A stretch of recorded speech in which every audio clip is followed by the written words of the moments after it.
जिंदगी लगैया पहाड़ बड़ दुख कटलो यो बाबा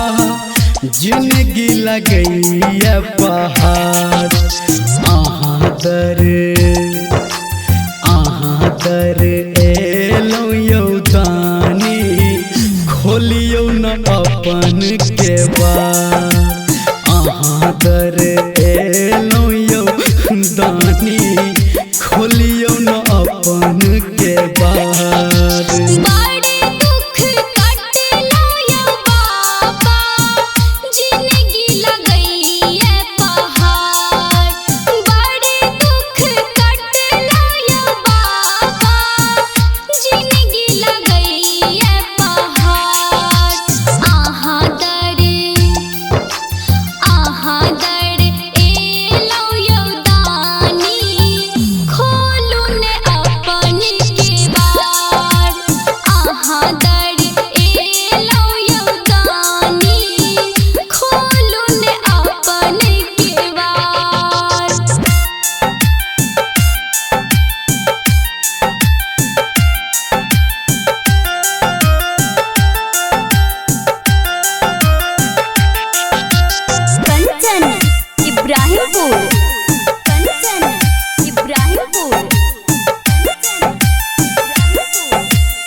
कटलो यो भोला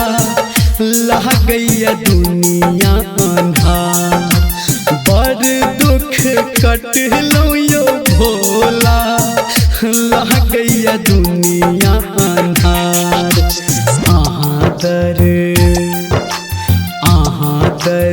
एलो यो बाबा सुनियो न हमर पुकार आहाँ दर एलो यो बाबा सुनियो न हमर पुकार।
बड़